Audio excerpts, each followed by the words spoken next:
Hello everyone, I hope you all are fine at your home.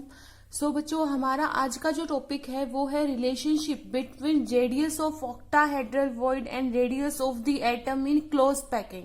जो हमारा last topic था वो उस टॉपिक में हम लोगों ने क्या निकाला था, एक रेडिया ही निकाली थी, बट उसके अंदर एक्चुअल में बात करें तो पैकिंग फ्रैक्शंस निकाले थे, है ना। Packing fraction in the case of SSC, BCC and FCC. तो वहां से हमने क्या निकाले थे, रेडियस भी निकाली थी, एज लेंथ, डिस्टेंस भी, एज लेंथ भी हम लोगों ने निकाली थी, और साथ में पैकिंग फ्रैक्शन निकाले थे किसके, एटम्स के। ठीक है, जो पार्टिकल्स हैं जो कॉन्स्टिट्यूट हो रखे हैं उनकी, कि उन्होंने कितना स्पेस ऑक्यूपाई किया हुआ है, वो चीज हम लोगों ने कैलकुलेट की थी। आज का जो टॉपिक है हमारा वो क्या है, जो ऑक्टाहेड्रल वॉइड, जो वॉइड के बारे में हम लोगों ने पढ़ा था। तो उनमें से जो ऑक्टाहेड्रल वॉइड, जो दो वॉइड थे, टेट्राहेड्रल वॉइड, ऑक्टाहेड्रल वॉइड, तो ऑक्टाहेड्रल वॉइड की जो रेडियस है और जो हमारे एटम्स थे, जो हमारे एटम्स थे, हमने एसएससी, बीसीसी, एफसीसी का केस किया था, तो उसमें हमने आर भी निकाला था, ए भी निकाला था। तो उन एटम वो जो क्लोजली पैक्ड थे, तब जो उनकी रेडियस थी, उनसे उनका आपस में क्या निकालना है बच्चे, रिलेशनशिप निकालना है हमें। ठीक है, तो उससे पहले क्या है, मैं एक छोटा सा रिवीजन कराना चाहूंगी अबाउट द वॉइड्स। अगर किसी बच्चे का वॉइड क्या होते हैं, इनको लेकर कोई डाउट रह गया है, तो एक छोटा सा रिवीजन करेंगे जिससे आपको क्लियर हो जाए कि वॉइड्स एक्चुअल में है क्या। देखिए बच्चे, अब मैं बात किसकी कर रही हूँ, वॉइड की। वॉइड होता क्या है, ये होता है एम्प्टी स्पेस। ठीक है, एम्प्टी स्पेस, इसको हम इंटरस्टेसिस भी बोलते हैं। क्या बोलते हैं, इंटरस्टेसिस भी बोलते हैं। दोबारा सुनिएगा कि जो वॉइड होते हैं वो क्या होते हैं, एम्प्टी स्पेसेस होते हैं। आप एक थोड़ा सा एजम्पशन लगाइए, आपके घर में अगर अवेलेबल हो या फिर आपने कभी देखी हो तो कांच की छोटी छोटी गोलियां देखी होगी। अगर हमारी लोकल लैंग्वेज की मैं बात करूं तो जिसको हम क्या बोलते हैं, कंचे, जो बचपन में हमने बहुत खेले होंगे, राइट। तो जो वो कैसे होते हैं, स्फेरिकल होते हैं। आपने क्या किया, एक लाइन लगा दी कंचों की, उसके ऊपर दूसरी लेयर लगा दी, उसके ऊपर तीसरी लेयर लगा दी। तो आप लोगों को पता भी है कि अगर आप उन स्फेरिकल जो गोलियां थी उनको अगर आप किसी बॉक्स में रखते हो तो वो जो बॉक्स है वो कंप्लीटली फिल नहीं हो पाता। क्यों? क्योंकि वो जो, मान लीजिए आपने इस बॉक्स के अंदर क्या डाली, वो स्फेरिकल बॉल्स डाली। ठीक है, वो स्फेरिकल बॉल्स डाली है, ये डाल दिया आपने, तो वो कभी भी बच्चे, कभी भी क्या नहीं होंगी, फिल नहीं करेंगे। क्योंकि देखिए ये क्या है, स्फेरिकल है, और स्फेरिकल होने की वजह से यहाँ पर एम्प्टी स्पेसेस रह जाते हैं। देखिए अगर स्क्वायर होता तो हम मान सकते थे कि भी इस तरीके से कंप्लीटली क्या हो जाते, स्पेस ऑक्यूपाई कर लेते। लेकिन स्फेरिकल होने की वजह से यहाँ पर जो बीच में जो खाली गैप रह जाता है उसी को ही हम क्या कहते हैं, वॉइड्स कहते हैं। Got it.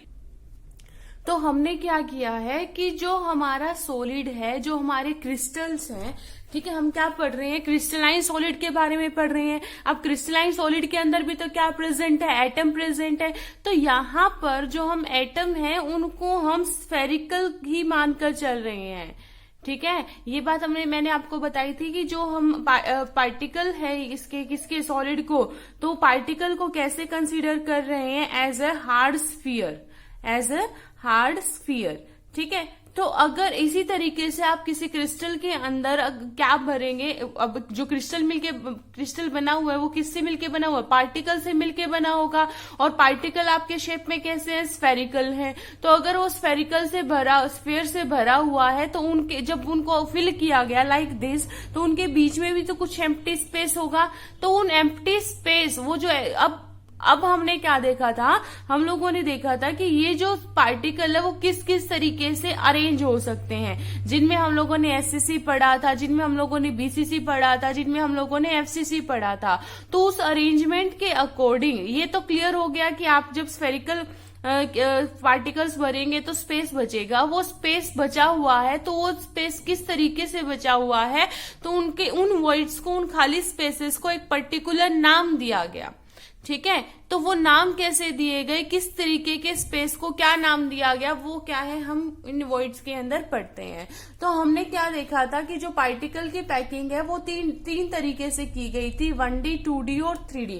तो जब मैंने 1D की बात की, ठीक है, जब हम 1 डायमेंशनल की बात कर रहे थे, तो जो पार्टिकल्स थे, ऑब्वियस सी बात है, आप बच्चे 3 डायमेंशन के बारे में पढ़ते आए हैं। तो एक डायमेंशन आपकी ये होती है, ठीक है, दूसरी डायमेंशन आपकी ये होती है, ठीक है, मान लीजिए आपने इसको एक्स एक्सिस कह दिया, इसको वाई एक्सिस कह दिया, और तीसरा आता है आपका Z axis which is just perpendicular to it, है ना। तो ये तीनों क्या होते हैं, एक दूसरे के परपेंडिकुलर होते हैं, एक्स वाई एंड जेड।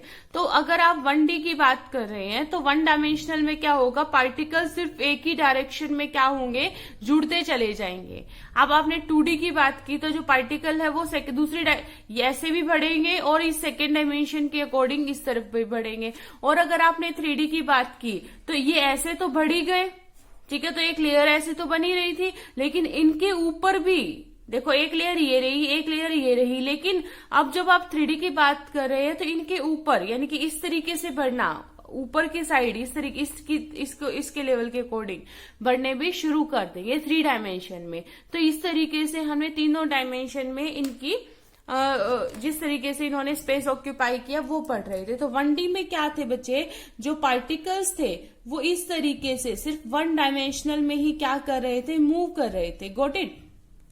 अगर वो 1 डायमेंशनल में मूव कर रहे थे तो अब इसमें तो और कुछ ज्यादा हमें देखना ही नहीं था, वॉइड तो बचे हुए थे, कोई दिक्कत नहीं है।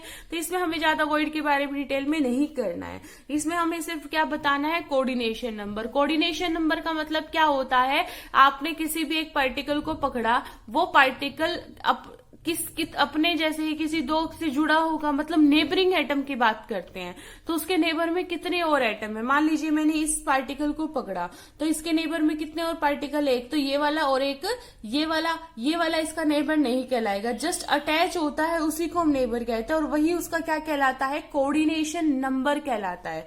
तो ये पार्टिकल इससे अटैच है, गॉट इट। तो एक तो ये रहा, एक ये रहा, तो इस केस में क्या होगा, जो कोऑर्डिनेशन नंबर होगा वो क्या रहेगा, 2 रहेगा। ऐसे ही जब मैं 2 डायमेंशनल की बात कर रही थी, ये थोड़ा सा आपको ध्यान से देखना है, ठीक है। अब 2 डायमेंशनल में मैंने बच्चों आपको क्या कहा कि इस तरीके से भी बढ़ेगा और इस तरीके से भी बढ़ेगा। तो पहले तो हम इस तरीके से ही बढ़ाने की कोशिश करते हैं, इस तरीके से बढ़ाने की कोशिश करेंगे 2 डायमेंशनल। तो हमने क्या किया, पहले तो 1 डायमेंशनल के अकॉर्डिंग बढ़ाना शुरू कर दिया, ये रहा, ठीक है। अब क्या होगा, 2 डायमेंशनल भी बढ़ने की कोशिश करेगा। 2 डायमेंशनल में कैसे बढ़ेगा, ऊपर की तरफ बढ़ेगा, है ना। अब ऊपर की तरफ कैसे बढ़ सकता है, तो इसके पास में 2 ऑप्शन है। दूसरा एक ऑप्शन तो क्या है कि जो नेक्स्ट जो रो का जो पार्टिकल आएगा वो जस्ट इसके ऊपर होगा, कुछ इस तरीके से,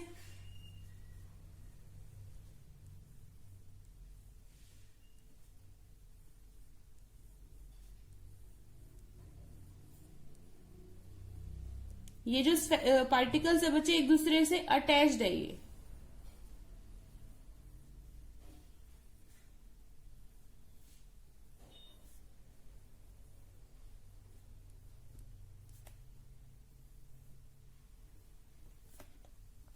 ये क्या हो गए, एक दूसरे से जस्ट अटैच हो गए।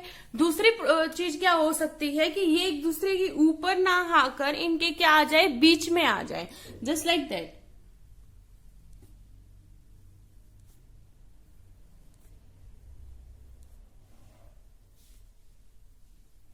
फर्स्ट लेयर तो ये हो गई। इस वाले केस में हमने क्या किया था, जस्ट अबोव रखा था दूसरी लेयर को, यानी कि जो हम वाई एक्सिस में बढ़ा रहे थे। इस बार इसके जस्ट अबोव ना रख के इन दोनों के बीच में हम क्या कर रहे हैं, नेक्स्ट स्फीयर को पुट कर रहे हैं, कुछ इस तरीके से।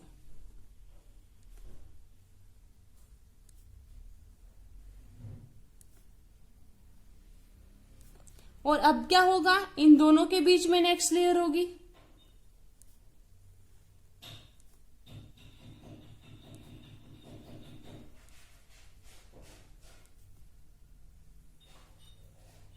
जो नेक्स्ट लेयर होगी वो इन दोनों के बीच में होगी।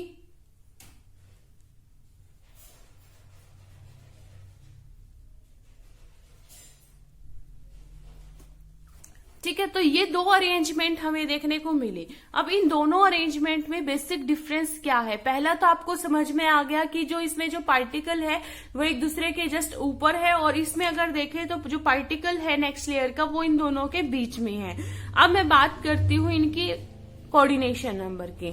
अगर इनके कोऑर्डिनेशन नंबर की बात करूं तो बच्चों मैंने ये पार्टिकल ले लिया, ठीक है। अब देखो ये पार्टिकल कितने और से जुड़ा हुआ है, एक तो जस्ट ये रहा, एक नेबरिंग एटम ये रहा, एक नेबरिंग एटम ये रहा, एक नेबरिंग एटम ये रहा। मैं आपको दोबारा याद दिलाना चाहूंगी कि नेबरिंग एटम वही होगा जो जस्ट अटैच्ड होगा। अगर मैं इस पार्टिकल की बात करती हूँ तो ये पार्टिकल इससे तो अटैच्ड है, बट जिसको आप कंसीडर करके चल रहे हो उससे ये पार्टिकल अटैच नहीं है, तो it will be not considered as a neighbouring atom of this atom.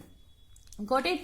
तो अब मैंने क्या किया, इन सभी के सेंटर को ज्वाइन करने की कोशिश की। ये इनका सेंटर हो गया, तो बच्चे मैंने क्या कर दिया, इनके सेंटर को ज्वाइन किया।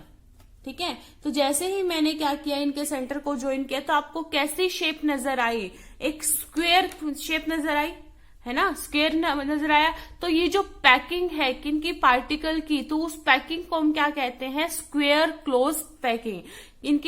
इस अरेंजमेंट के अकॉर्डिंग इनका नाम पड़ा, तो इस पैकिंग को हम क्या कहेंगे, स्क्वायर क्लोज पैकिंग।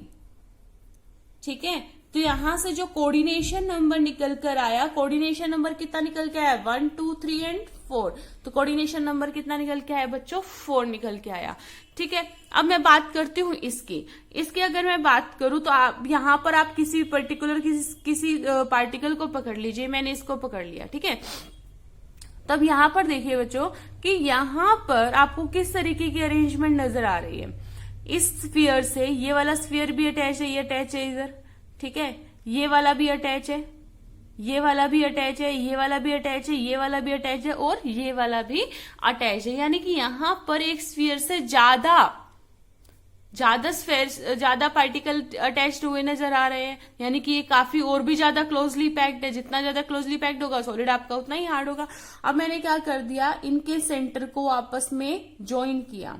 ठीक है, इनके सेंटर को आपस में ज्वाइन किया। तो जैसे ही मैंने इनके सेंटर को ज्वाइन किया तो फिर से आपको एक पर्टिकुलर शेप मिली। तो बच्चे इस केस में आपको जो शेप मिली वो कैसी मिली, हेक्सागन शेप मिली। दिख रही है आपको क्लियरली। तो इस वजह से इस पैकिंग का नाम इस शेप के अकॉर्डिंग, यानी कि इस केस में जो पार्टिकल है वो किस तरीके से अपनी शेप को अरेंज कर रहे हैं विद दी नेबरिंग एटम। ठीक है, तो उसी के नाम पे इनकी पैकिंग का नाम रख दिया गया। तो इसको हम क्या कहते हैं, hexagonal close packing, hexagonal close packing. ठीक है, इतनी बात समझ में आई। अब देखते हैं कोऑर्डिनेशन नंबर, तो कितने से जुड़ा हुआ है, 1 2 3 हेक्सागन है, ऑब्वियसली बात है 6 से। तो कोऑर्डिनेशन नंबर कितना हो जाएगा यहाँ पर 6। आई होप बच्चों यहाँ पर आपको पैकिंग का नाम, पैकिंग कैसे रखी, इनका जो नाम है किस तरीके से रखा गया और कोऑर्डिनेशन नंबर क्या रहा, वो चीज क्लियर हुई होगी। ठीक है, अब मैं यहाँ पर कुछ एम्प्टी स्पेसेस के बारे में बात करूंगी। अगर देखिए, आपने सबसे पहले यहाँ पर थोड़ा सा आपको ध्यान से देखना है। देखिए ये क्या है, स्क्वायर बना रहा है, 1 2 3 एंड 4। ठीक है, तो जब आप 4 गोलियों को एक साथ रखते हो, ये 4 बॉल्स हैं लगा लीजिए, तो कुछ स्पेस बचता है ना, इधर 4 का ही है। ठीक है, तो अब ये जो स्पेस बच्चे यहाँ पर बचा है, देखिए कैसा स्पेस दिखाई दे रहा है, कुछ इस तरीके का है ना, कुछ इस तरीके से नजर आ रहा है आपको, काफी एम्प्टी स्पेस है। अब यहां पर देखिए, इस केस को देखिए, यहां पर जो खाली स्पेस, देखो यहां पर खाली स्पेस 4 की वजह से था, और यहां पर खाली स्पेस 3 की वजह से है। 1 2 और 3, ये तो अलग आ गया ना। तो जो यहाँ पर कितने की वजह से आ रहा है, 3 की वजह से आ रहा है। यहाँ पे नोटिस कर लीजिए 1 2 एंड 3। ठीक है, 1 2 एंड 3, 1 2 एंड 3। तो यही चीज मुझे देखनी है। तो कितने की वजह से आया, 1 2 और 3। ठीक है, तो यहां पर किस तरीके का वॉइड आप खाली स्पेस आपको देखने को मिला, कुछ इस तरीके से। यानी कि यहां पर आपको ट्रायंगुलर मिल रहा है और यहां पर क्या मिल रहा है आपको, स्क्वायर की शेप में वॉइड मिल रहा है। तो इस, ठीक है, तो ये खाली स्पेस ही बच्चे क्या कहलाते हैं, ये खाली स्पेस ही क्या कहलाते हैं बच्चे, वॉइड कहलाते हैं। ठीक है, तो इन दोनों केसेस में आपको क्लियरली दिखाई दे रहा है कि जब 4 बॉल्स के बीच में गैप था, तो गैप क्या था, काफी ज्यादा था, वॉइड बड़ा था काफी, और इसमें क्या था, वॉइड थोड़ा सा कम था। वॉइड ज्यादा होने का मतलब क्या है कि पार्टिकल ने कम स्पेस ऑक्यूपाई किया हुआ है। फॉर एग्जाम्पल, आपकी बॉल जितनी बड़ी होगी, स्पेस बीच में खाली गैप उतना ही रहेगा। किसी बॉक्स में रख रहे हो तो उतनी ही कम बॉल्स रखी जाएंगी उसके अंदर, भाई खाली स्पेस रह गया तो उसके अंदर बॉल्स कम ही रखी जाएंगी ना। अब इसके अंदर तो एक नई बॉल नहीं आएगी इस खाली स्पेस में, है ना। और स्पेस जितना कम होगा उतना ही क्या होगा, ज्यादा बॉल्स रखी जाएंगी। फॉर एग्जाम्पल एक नमक का डब्बा होता है, मम्मी घर किचन में नमक डालती है तो उसको थोड़ा सा नीचे की तरफ बीट करती है ताकि थोड़ा सा और नमक आ जाए। ताकि क्यों करती है ऐसा, क्योंकि उनके बीच में अगर कोई खाली स्पेस रह गया वो फिलअप हो जाए और उसमें और नमक डाला जा सके। ठीक है, तो इस केस में क्या है, छोटा वॉइड है, इसमें क्या है, वॉइड ज्यादा है। तो ये जो हमारा स्क्वायर क्लोज पैकिंग थी, इस क्लोज पैकिंग के अंदर क्या होता है, सॉलिड जो होते हैं उनके बीच में गैप ज्यादा होता है पार्टिकल के बीच में। तो ये ज्यादा कम क्लोजली पैक्ड होते हैं as compare to hexagonal close packing. अब मैं आपसे क्वेश्चन पुट अप करूं कि इन दोनों में देखो, सॉलिड के अंदर पार्टिकल जितने क्लोजली पैक्ड होंगे आपका सॉलिड उतना ही अच्छा होगा, है ना। तो अब मैं आपसे क्वेश्चन पूछती हूँ कि बताइए कि स्क्वायर क्लोज पैकिंग और हेक्सागोनल क्लोज पैकिंग में से अच्छी पैकिंग सॉलिड पार्टिकल्स की किस में है। तो नो डाउट किसकी होगी, इसकी होगी। यहां पर मान लीजिए अगर 54% लगभग 54% के आसपास ही सॉलिड अपना स्पेस ऑक्यूपाई कर पाते हैं, यहां पर 64 to 65% के अराउंड सॉलिड अपना स्पेस जो है वो ऑक्यूपाई कर लेते हैं। तो यहां पर तो आई थिंक आपको पैकिंग के बारे में, वॉइड के बारे में समझ में आ गया होगा और 1D और 2D क्लियर हो चुके होंगे। ठीक है, अब मैं बात करूंगी बच्चों 3D के बारे में। तो जो 3D है उसको आपको थोड़ा सा और ध्यान से देखना है। तो 3D में क्या होगा, पार्टिकल देखो अभी 2D में हम लोगों ने किया था कि जो पार्टिकल ऐसे भी बढ़े और ऐसे भी बढ़े। अब जो पार्टिकल्स होंगे वो इस तरीके से तो थे ही, उनके ऊपर भी आने शुरू हो जाएंगे। और वही चीज क्या है हमें अच्छे से ऑब्जर्व करनी है। ठीक है, तो वही देखते हैं अब कैसे होगा। तो पार्टिकल किस तरीके से अरेंज होंगे, मैं यहाँ पर थोड़े से जो पार्टिकल्स है वो थोड़े से बड़े ड्रॉ कर रही हूँ ताकि जो इनके बीच में जो खाली गैप होगा वो आपको क्लियरली दिखाई दे। अब मैं यहाँ पर जो पैकिंग बना रही हूँ वो हेक्सागोनल क्लोज पैकिंग बना रही हूँ कि वही आप क्या कहते हो कि मैम अच्छी पैकिंग है, तो उसी के अकॉर्डिंग ही हम बात करेंगे।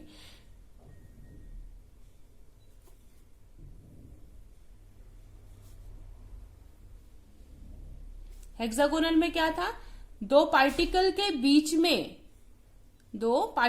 बीच में आपका क्या आ रहा था, स्फीयर आ रहा था।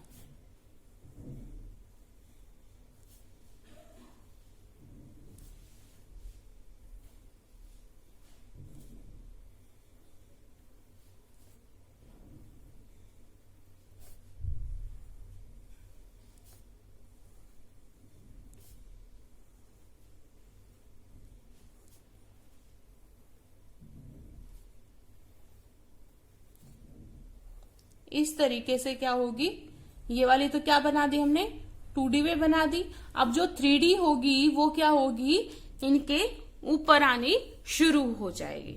ठीक है, अब यही चीज आपको थोड़ी सी ध्यान से समझनी है। देखिए यहां पर 3 पार्टिकल को क्या कर लीजिए, कंसीडर कर लीजिए, कर लिया। तो जो नेक्स्ट लेयर आएगी वो कुछ इस तरीके से है। ये 3 पार्टिकल कुछ इस तरीके से है, 1 2 3। ठीक है, तो जो 4th लेयर आने वाली है वो 4th लेयर कैसे होगी, देखो अब ये 3 लेयर के बीच में आपको ये खाली गैप दिखाई दे रहा है। इसके ऊपर ही क्या आएगा, 4th से ये गैप ढक दिया जाएगा। लेकिन ये कवर अप तो नहीं होगा ना, है तो ये भी स्फीयर, नीचे खाली गैप तो रहेगा, है ना, बीच में खाली गैप तो रहेगा ही।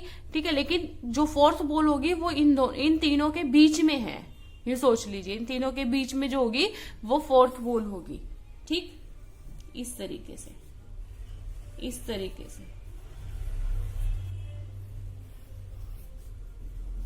ये रहा। ठीक है, तो मैं इसी को लेकर चलती हूं। तो ये जो आपको गैप दिखाई दे रहा है ये किस तरीके से है, मान लीजिए एक बॉल आपकी ये रही, दूसरी बॉल ये रही, तीसरी बॉल ये रही, और ये बीच में क्या है, खाली स्पेस है। ठीक है, मान सकते हैं ये क्या है, खाली स्पेस है। ये स्पेस रह गया, 4th बॉल इसके ऊपर इधर होगी, तो इनको आप ज्वाइन करेंगे 1 2 3 4, 4 बॉल के बीच का गैप, 4 से टेट्रा। ठीक है, और गैप को आप क्या बोलते हैं, वॉइड। अगर इस तरीके का आपको क्या मिल रहा है, वॉइड मिल रहा है, जिसमें क्या है 3 बॉल इधर है और जो चौथी बॉल इनके ऊपर है, उनके बीच में स्पेस है, तो ये जो वॉइड कहलाएगा बच्चे, ये क्या कहलाएगा आपका, टेट्राहेड्रल वॉइड। क्या कहलाएगा आपका, टेट्राहेड्रल वॉइड। इसमें मुझे आपको गैप के टाइप के बारे में और बताना था। तो बच्चे जो हमने देखो ये वाली जो चीज पढ़ी थी, इस केस में हमने ये जो चीज पढ़ी थी, देखिए इसमें दो चीज देखने को मिलेगी। अगर मैं इसकी बात करती हूँ, देखिए इसमें कुछ इस तरीके से बन रहा है, ये टी इस तरीके से बन रहा है, ये वाला दिखाई दे रहा होगा आपको, है ना। और अगर मैं इससे जस्ट ऊपर वाले की बात करूं तो वो कुछ इस तरीके से बन रहा है ना, यानी कि ऊपर की तरफ बन गया, एक ऐसे बना और एक कैसे बन गया, इस तरीके से बन गया। ऐसे ही यहां पर ये नीचे की तरफ बना और ये कैसे बन गया, ऊपर की तरफ बन गया। क्लियर हुआ। तो अगर आप देखें, आपने क्या किया था, अभी आपने क्या किया था, जस्ट आपने इसको ज्वाइन किया, ठीक है, इन तीनों को ढक दिया इस चौथे वाले से, तो आपने क्या बना दिया, टेट्राहेड्रल वॉइड। अब अगले को जैसे ही आप ज्वाइन करते हो, देखो ये ज्वाइन किया तो इस बार भी कौन सा ढका, जो नीचे वाला था इस तरीके वाला, ये वाला, तो इस बार भी ये ढका गया, इस बार भी ये ढका गया, ठीक है। जो नेक्स्ट है, नेक्स्ट में भी क्या होगा, यानी कि जिसमें आपका डाउनवर्ड डायरेक्शन में जो एरो था वो क्या हो रहा है, कवर अप हो रहा है with the fourth ball. But ये वाला जो गैप होगा ये क्या है, विदाउट ऑक्यूपाई, यानी कि ये ऑक्यूपाई अच्छे से नहीं हो पाया है, ये अभी भी क्या है, खाली पड़ा हुआ है। चाहे आप इसके ऊपर दूसरा एक और लगा लीजिए स्फीयर, अगला जो स्फीयर आएगा इसके ऊपर इन दोनों के बीच में जाएगा ना, तो इन दोनों के बीच में जाएगा तो इस तरीके से आएगा, इन दोनों के बीच में जाएगा तो ये वाला जो गैप था ये अभी भी यूं की यूं बचा हुआ है, ये कवर नहीं हुआ है किसी भी बॉल की से, ठीक है, किसी भी बॉल से ये कवर नहीं हुआ है। तो देखिए बच्चों, इसके जस्ट नीचे मैं अब इसको अलग से ड्रॉ करके बता रही हूं, ठीक है। तो ये कौन सा गैप था हमारा, ये वाला गैप था जो कवर नहीं हो पा रहा है, ठीक है। तो ये अगर कवर नहीं हो रहा है तो ये पहले तो 3 बॉल के बीच में था कुछ इस तरीके से, ठीक है, ये रहा, ये रहा, ठीक है। अब अगली जो बॉल्स आ रही हैं, बॉल्स कैसे आई आपकी, कुछ यहां ऐसे आई, 1 2, ठीक है। ये गैप आपका अभी भी बचा हुआ है, जो इनके जस्ट ऊपर आ रही है बॉल, ये रही, तो अभी भी ये गैप क्या है, यूं की यूं बचा हुआ है। तो कितनी बॉल आई, 1 2 और 3, 1 2 और 3, ठीक है। तो ये क्या हुआ, 6 बॉल हैं और 6 बॉल के बीच में भी क्या बचा हुआ है, ये गैप बचा हुआ है। तो जब हमने ये जो 4 बॉल के बीच में जो गैप देखा वो कुछ इस तरीके से इस शेप में नजर आया, और इसमें जो गैप बचा है वो कुछ इस तरीके से बचा हुआ है। तो ये टी शेप में है और ये किस शेप में है, ओ शेप में गैप बचा हुआ है, ठीक है। ये कैसा है, ओ शेप में है, ये टी शेप में है। मैं आपको यही चीज एक बार और दोबारा बताना चाहूंगी, थोड़ा सा ध्यान से देखिएगा। ये आपको जो गैप दिखाई दे रहा है ये कैसा दिखाई दे रहा है, टी शेप में, इस वजह से इसको नाम से भी क्या कहते हैं, 4 से भी टेट्राहेड्रल टी वॉइड भी इसको हम बोल देते हैं, ठीक है। तो देखो बच्चों, यहां पर किस तरीके के वॉइड्स आपको देखने को मिले वो देखिएगा। एक वॉइड तो आपका ये रहा, दिख गया, अच्छा। उसके बाद दूसरा वॉइड आपका ये रहा, तीसरा वॉइड आपका ये रहा, खाली गैप, 2 डायमेंशनल ही चल रहा है अभी भी। एक ये रहा, एक ये रहा, है ना, एक ये रहा, नेक्स्ट ये, उससे नेक्स्ट ये चीज क्लियर हुई आपको, ठीक है। अब इसके ऊपर क्या आएगा, ऊपर एक और लेयर आनी शुरू हो जाएगी। 3 डायमेंशन में करें, 3 डायमेंशन में आएगी तो क्या होगा, इस तरीके से 4th बॉल आएगी, ठीक है, इस तरीके से 4th बॉल आएगी। ये रहा, यहां से इसको कवर कर लिया इसने, इसको कवर कर लिया इसने, ठीक है।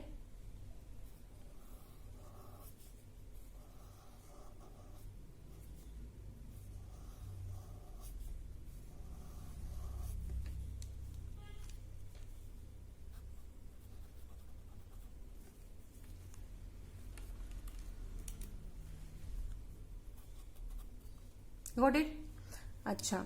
इसके बाद में जो नेक्स्ट आपका स्फीयर आएगा वो क्या कहाँ जाएगा, इन दोनों के बीच में जाएगा। ये रहा इन दोनों के बीच में।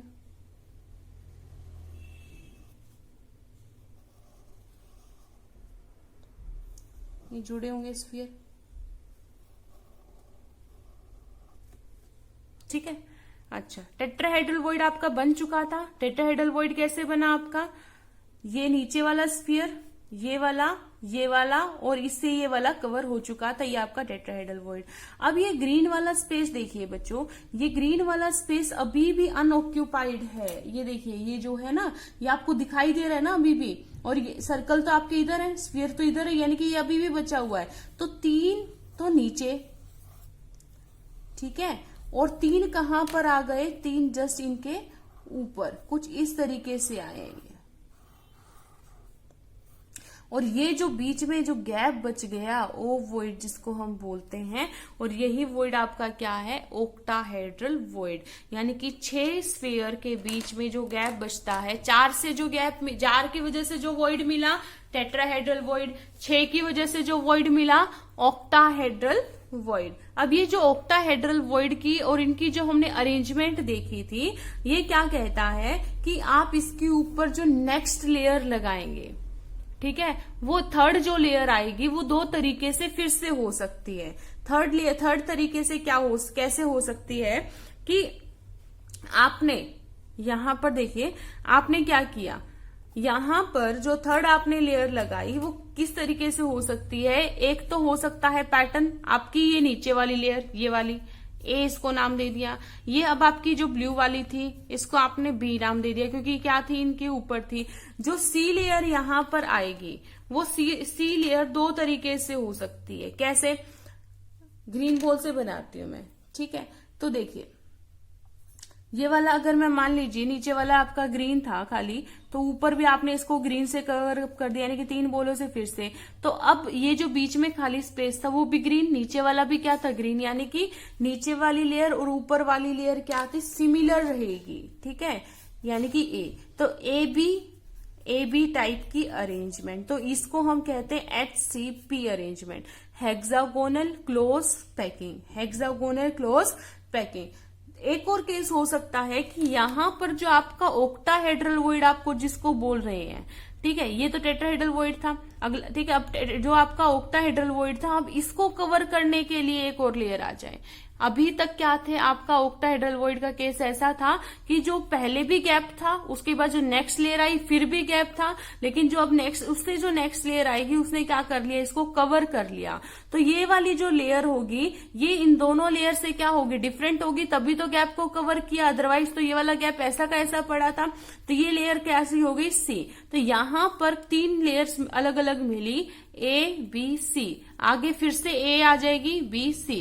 तो ये कहलाती है आपकी CCP अरेंजमेंट। इसको हम कहते हैं क्यूबिक क्लोज पैकिंग। जो आपके आयरन होते हैं, ठीक है, इस तरीके में क्यूबिक क्लोज पैकिंग, यानी कॉपर होता है, इनमें इस तरीके की पैकिंग देखने को मिलती है, तभी वो हार्ड होते हैं। क्योंकि क्यूबिक क्लोज पैकिंग के अंदर देखो, यहाँ अभी तक क्या हो रहा था, ये वॉइड ऐसे ही बचा हुआ था, और वॉइड जितना ज्यादा ढका जाए उतने ही क्लोजली पैक्ड होते हैं आपके स्फीयर। और CCP के अंदर 76% के आसपास स्फेरिकल जो पार्टिकल होते हैं वो अपना स्पेस ऑक्यूपाई कर लेते हैं, ठीक है, सिर्फ 24% ही खाली स्पेस यहाँ पर बचता है।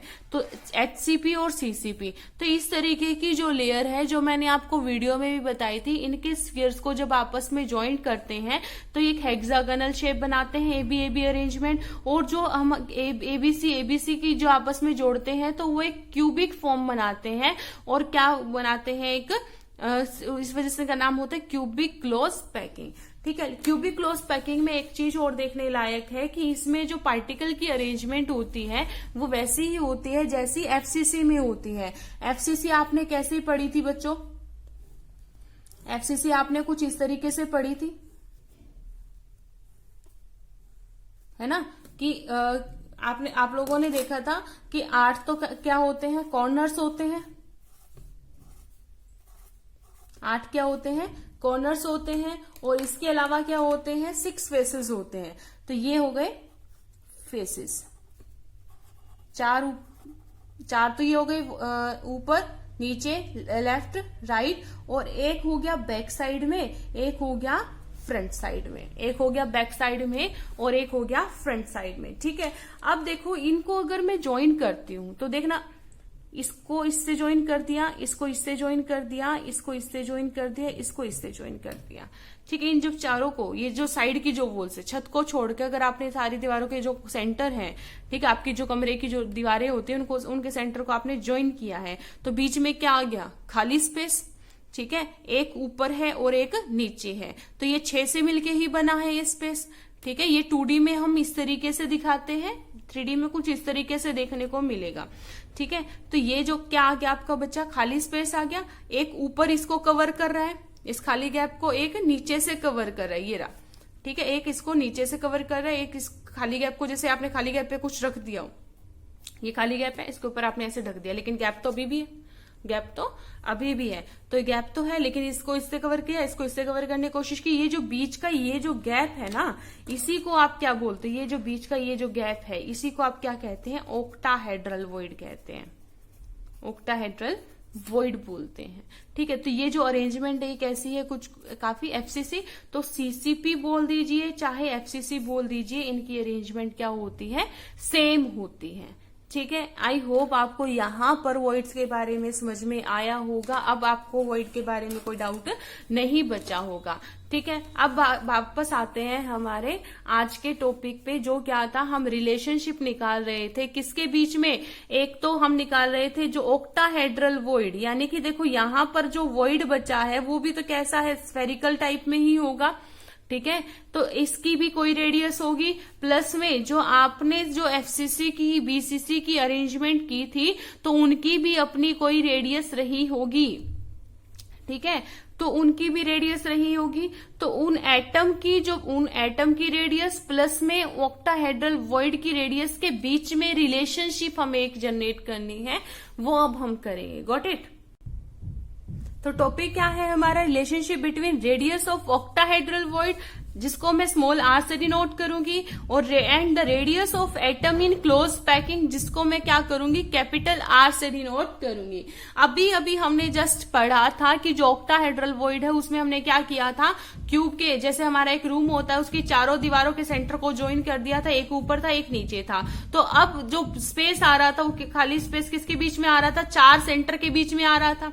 रूम के 4 वॉल्स थी, 1 2 3 4, तो उनके बीच में खाली स्पेस था। ऊपर और नीचे वाले को मैं अब यहाँ 2D में नहीं दिखाऊंगी।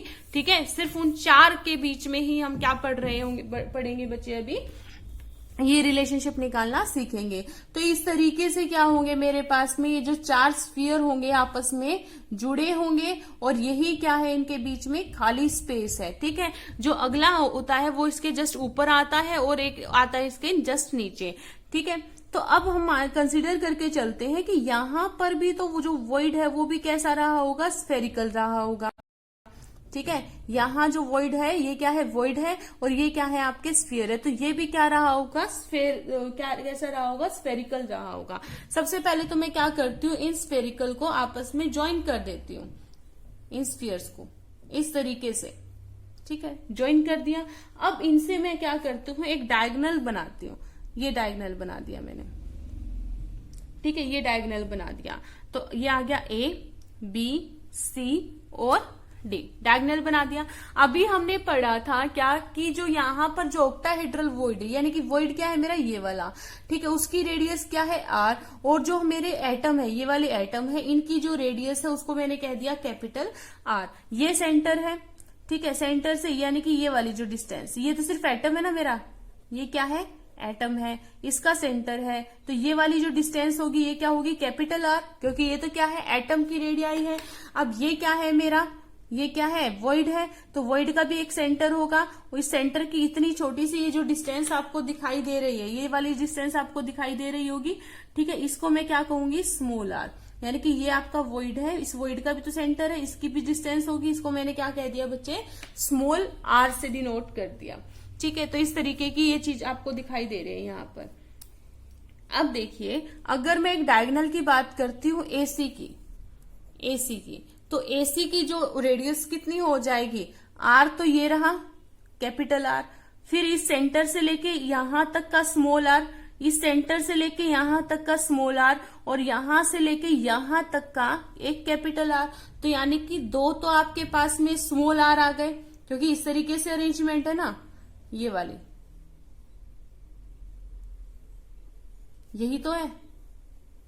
क्लियरली बना देती हूँ, ठीक है। ये वाली डिस्टेंस की बात कर रहा है, तो ये वाली तो आर, ये भी स्मॉल आर, ये वाली क्या आ जाएगी कैपिटल आर, और ये वाली क्या आ गई कैपिटल आर। तो दो तो स्मॉल आर और दो ही कैपिटल आर, ठीक है। इसको मैं ऐसे डायरेक्ट लिख दूंगी 2r प्लस में 2r, ठीक है। अच्छा, उसके बाद में देखिए दो चीजें निकालनी है मुझे, एक तो वॉइड रेडियस की फॉर्म में निकालना है, एक मुझे एटम क्लोज पैकिंग के केस में जैसे निकाला था वो भी मैं यहां पर निकालूंगी। अब ये जो AC है, AC आपने याद कीजिए ये क्या था आपका ऑक्टाहेड्रल वॉइड, FCC के केस में निकाला था। FCC के केस में जो आपने AC निकाला था उसकी जो वैल्यू आई थी वो 2a² आई थी। याद कीजिए आप लोगों ने कुछ इस तरीके से निकाला था FCC के केस में। ये आपका FCC था, यहां से है ना ACB।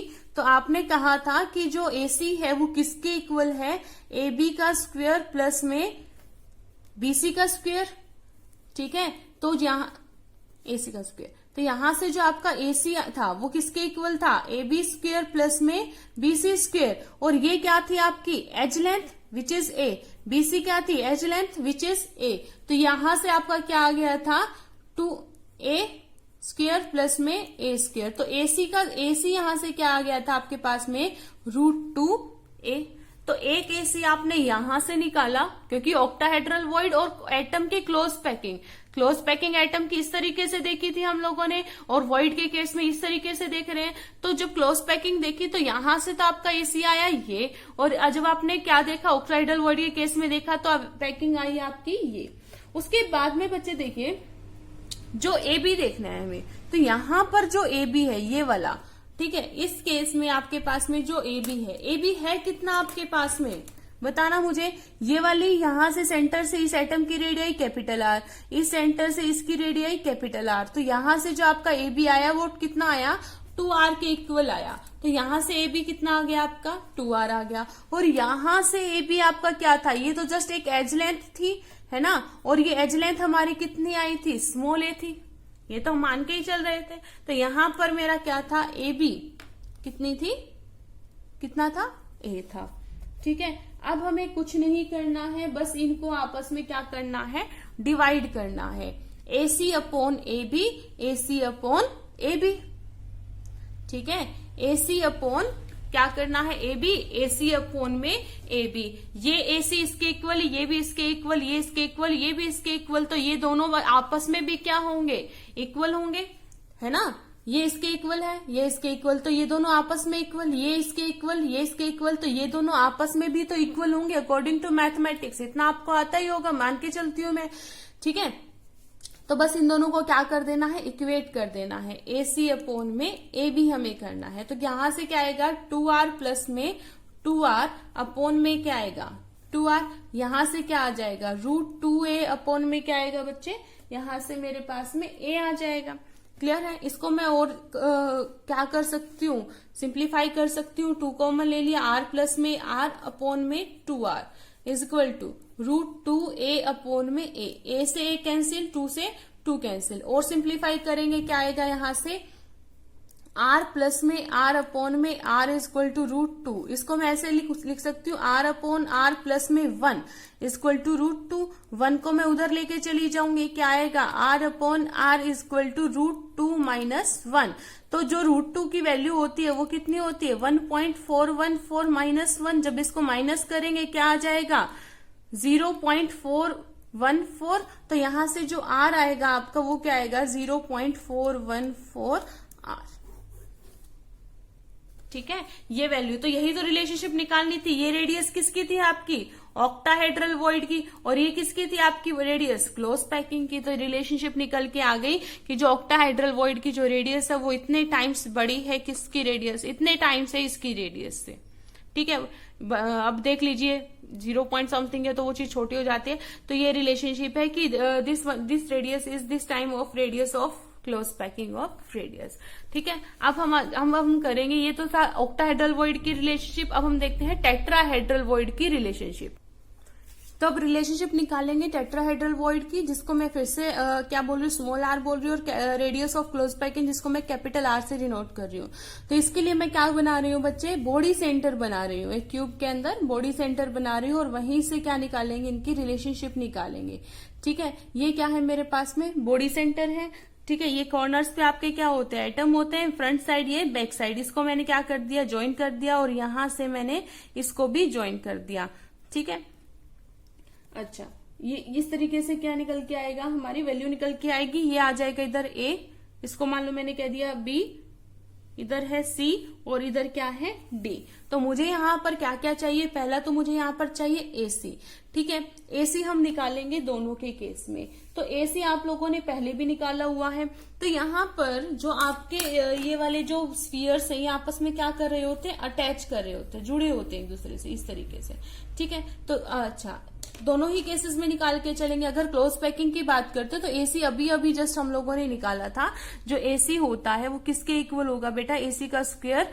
मैं दोबारा बता रही हूँ, एबी का स्क्वायर प्लस बीसी का स्क्वायर, यहीं से निकाला था। तो यहां से एसी आपका अभी निकाला था आपने, क्या आ गया था, √2a। तो एसी इन क्लोज पैकिंग तो आपका क्या है, √2a। But in terms of radius क्या होगा, ये दोनों स्फीयर आपस में अटैच है, तो ये वाली रेडियस कैपिटल आर, ये वाली रेडियस कैपिटल आर।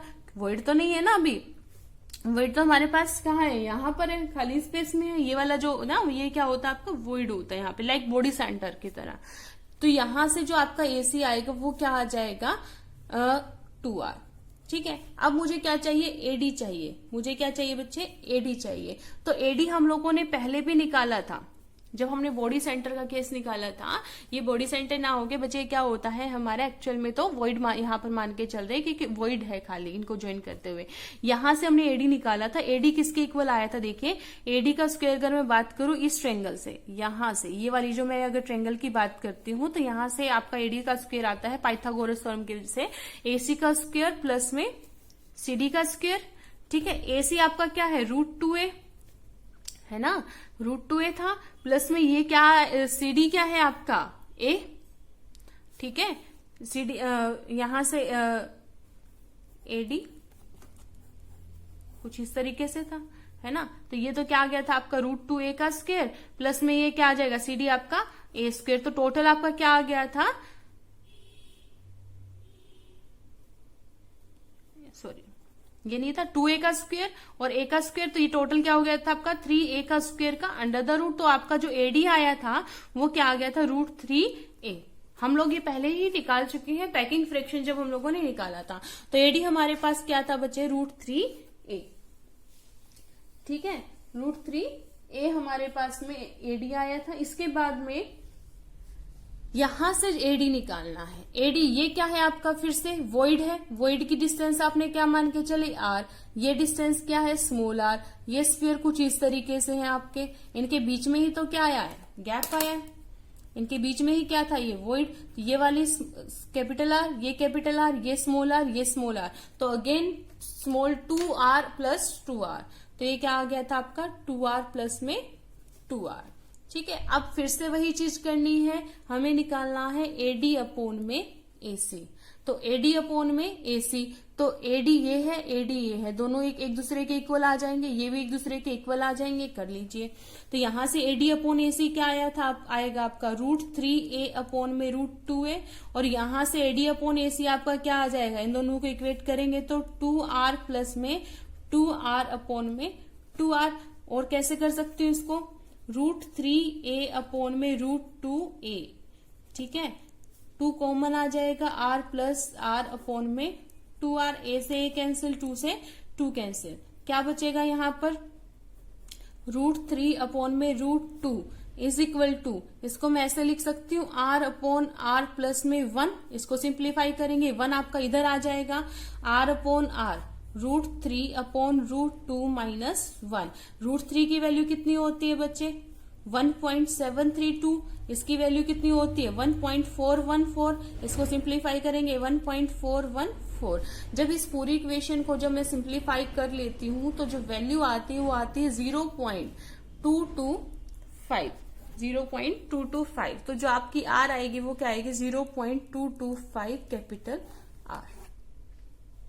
ठीक है, 0.225 कैपिटल आर यहां तक। तो अब टेट्राहेड्रल वॉइड और ऑक्टाहेड्रल वॉइड के बीच में ये रिलेशनशिप थे। ठीक है, इसके बाद में जो हमारा नेक्स्ट टॉपिक आता है बच्चे वो आता है यूनिट सेल डायमेंशन। ठीक है, unit cell dimension. Unit cell dimension में हम डेंसिटी के बारे में जानना सीखेंगे, लेकिन लेक्चर ये जो वीडियो है काफी लंबा हो चुका है, तो हम ये जो यूनिट सेल डायमेंशन है वो हम क्या करेंगे नेक्स्ट वीडियो में पढ़ेंगे, क्योंकि उससे रिलेटेड हमारी कुछ न्यूमेरिकल प्रॉब्लम आएगी, वो भी हम क्या करेंगे साथ साथ डिस्कस करेंगे।